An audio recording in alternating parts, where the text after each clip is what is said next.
বন্ধুরা কেমন আছো? তো বন্ধুরা আশা করি সবাই ভালো আছো। তো আবার একটি নতুন ভিডিও নিয়ে হাজির হলাম। তো বন্ধুরা আজকের ভিডিও তোমরা নিশ্চয়ই বুঝতে পেরেছো থাম্বনেল দেখে। হ্যাঁ বন্ধুরা, আজকে আমরা বানাচ্ছি কন্ট্রোলার অর্থাৎ ইনকিউবেটর মেশিন। তো বাড়িতে বসে কিভাবে ইনকিউবেটর মেশিন বানানো যায় তা এই ভিডিওর মাধ্যমে তোমরা সম্পূর্ণভাবে বুঝতে পারবে এবং কী কী প্রয়োজন হয় সেটা অবশ্যই তোমরা বুঝতে পারবে। তো বন্ধুরা দেখো, আমার প্রথম প্রয়োজন হচ্ছে কন্ট্রোলার। কন্ট্রোলার এমন একটা জিনিস, এই জিনিসটা হচ্ছে তাপমাত্রা। তো ডিম ফুটানোর জন্য প্রথম দরকার হচ্ছে কন্ট্রোলার, অর্থাৎ তাপমাত্রা সেট করতে হবে, অর্থাৎ তাপমাত্রা সঠিকভাবে রাখতে হবে।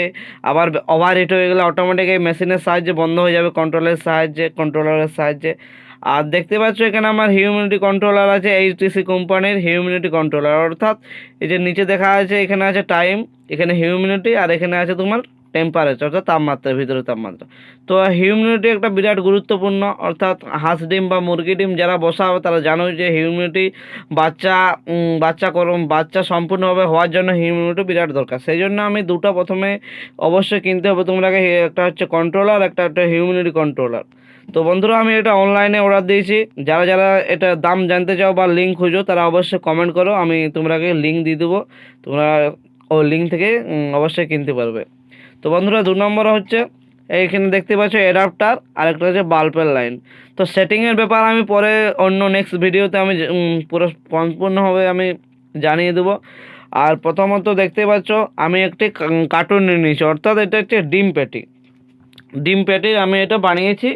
আর মাছ প্যাটি বানালে অবশ্য খুব ভালো হয়, কিন্তু মাছ প্যাটি আমি বাজারে পাইনি, সেই জন্য আমি খুব কম টাকার মধ্যে আমি ইনকিউবেটরটা বানিয়েছি। এটা হচ্ছে ডিম প্যাটি।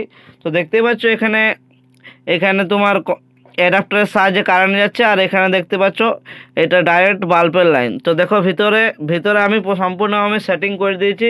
তো কন্ট্রোলারের সেটিং হচ্ছে বিরাট জিনিস। সেটিং যদি ভুল হয় তো অবশ্যই তোমার ডিম নষ্ট হয়ে যাবে।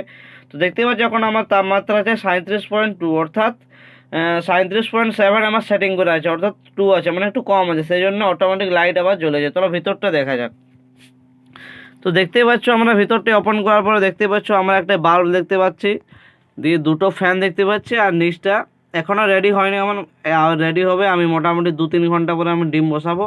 আর যে এই তারটা দেখতে পাচ্ছ, এই তারটা হচ্ছে তোমার এই যে কন্ট্রোলার তার, অর্থাৎ যে তাপমাত্রা সঠিকভাবে জানাবে মেশিনকে, এবং মেশিন সেই তাপমাত্রা ওভার হিট হলে বন্ধ হয়ে যাবে, আর কম হিট হলে অটোমেটিক জ্বলে যাবে। এই সেন্সারের মাধ্যমে এই মেশিনটি কাজ করছে, এই সেন্সারের মাধ্যমে। দেখতে পাচ্ছ সেন্সারটা ঠিক ডুমের নিচে আছে। তো খুব কম টাকার মাধ্যমে তোমরা অবশ্যই ইনকিউবেটর বানাতে যাবে, বাজারে কিনতে গেলে অনেক টাকা দাম পড়ে যাবে ইনকিউবেটারে। তো আমি 2-3 ঘন্টা পরে আমি ডিম বসাবো, দিয়ে তোমরাকে জানাবো কিভাবে সেটিং করব। ওই যে কন্ট্রোলারটা আছে, যে কন্ট্রোলারে কীভাবে সেটিং করব, কিভাবে কি করব, এবং কত খরচা হয়েছে তোমরা অবশ্যই কমেন্ট করে জানাও, আমি তোমরাকে জানিয়ে দেবো সম্পূর্ণ কত খরচা হয়েছে, কতদিন সময় লেগেছে, এবং কোথায় জিনিসটা পাবো, যে কন্ট্রোলার বা তোমার ফ্যান কোথায় পাওয়া যাবে কিনতে। তো বন্ধুরা এই হচ্ছে আজকে আমার ভিডিও। তোমরা যারা যারা ভিডিওতে নতুন এসেছো তারা অবশ্যই একটু লাইক করবে, কমেন্ট করবে, সাবস্ক্রাইব করবে। তো চলো নতুন পরের ভিডিওতে দেখা যাবে।